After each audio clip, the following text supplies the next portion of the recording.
Hey guys, Mike Bland, owner of SIS Global Investigations. I wanted to do the second part on this video about these teens killed in Idaho. The other thing I was going to mention, piggyback off or finish from earlier, was that I saw, of course, all the gadgets now being sold for personal alarm systems, little keychain fobs. You press your personal alarm on, it beeps really loud, makes this horrible sound.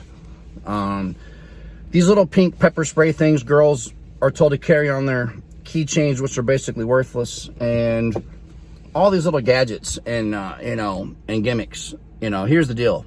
Or this other thing of like taking classes from online at home now. Okay, well, first off, these kids were killed at home. So what in the hell is taking an online class gonna do? I wish someone could please explain that to me. Little pepper spray things, little taser things you buy at the gun show for $25. Forget this cookie cutter gimmicks and gadgetry, okay? Again, being a retired cop, owning an investigations company, doing all of this stuff for 25 years, I've had people shoot at me, try to stab me, try to run me over, try to do everything, throw knives at me across the living room.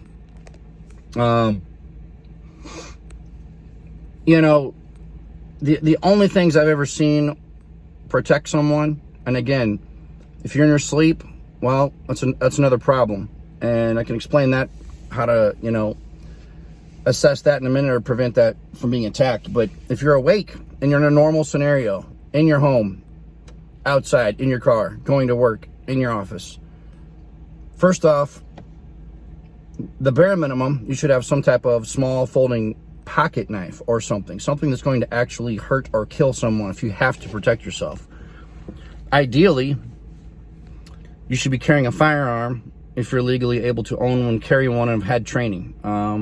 Someone carrying a handgun and just doing the normal CCW classes where they don't teach you anything and barely the laws on when and how and where you can use it. Honestly, you're probably putting everybody at more danger around you than you are any good. So you need training, use of force training, deadly force training, role play training, combat shooting course training. If you're not doing all of that, firearm safety training. Leave the gun at the store. You probably don't need it.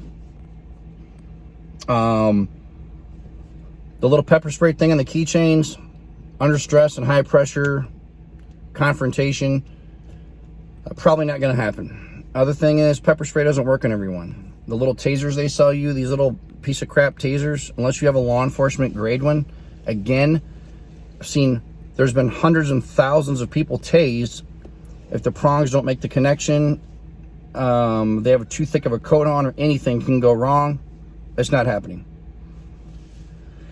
Running out and signing up for Brazilian Jiu-Jitsu or something else is not going to, again, if you're in a fight and you're on the ground, that's absolutely fabulous. If you're asleep in your dorm or your home or your college, it's not going to do anything. So forget these cookie cutter societal safety tactics that they try to sell you on and tell you to go do. You need things that work, like cameras to try to deter someone from coming around, or at least that is then backed up on a cloud with that system, which you can show to law enforcement, or if something happens to you, they can go back and retrieve remotely and see, for God's sakes, who this was. Or even if they were wearing a disguise, the height and weight and build of this person, possible vehicles, possible license plates, their direction of travel, the way they entered the scene, the way they left the scene, how they entered. Was it, forced entry, or did they have access? Plenty of lights to also deter people from coming around. The cameras also nowadays with the Ring systems and the other ones, they alert you, they text you to your phone. You can have it literally while you're in bed asleep. The minute someone approaches the property, comes down the road, pulls into your property, comes up to your door, it is sending you text alerts and waking you up and letting you know there's someone there. Having a dog, preferably a dog that is friendly around family, friends, other pets, but is also protective, or a trained bite dog, which is ideal, which is even more ideal. But again, it takes a lot of, constant training, and there's a lot of responsibility to own an animal like that.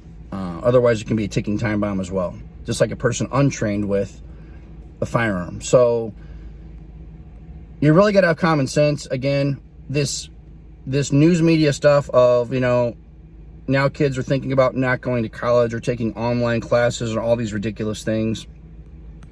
Most of the time, these attacks are targeted and very specific, minute incidents, and the odds of this just happening to your daughter away at college is almost impossible that it's going to happen to them.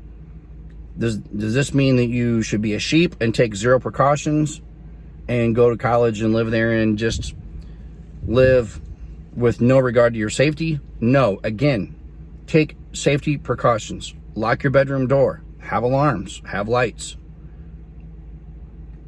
Have a panic alarm that contacts law enforcement. Have a bedroom door and a door in your residence that someone can't just go kicking in. There's millions of things you can do. These Idaho, teens that were murdered have been prevented. Well, a lot of things can be prevented if you take numerous steps. However, most people do not live to that level of security because mostly these things do not happen that often. So that's the conundrum here. But if you want to prevent most things, even random things from happening, and you can't control everything, but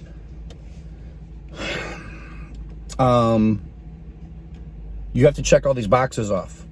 The problem is could that person still get you or come after you or kill you? Yes, they would then have to work around all of those obstacles, but it's going to put them in a more risky scenario, make it a little more obvious for them, and they're most likely getting caught for sure then, or you're going to be alerted. So you just have to really sit and use common sense about these things, guys. Again, Mike Bland, SIS Global Investigations.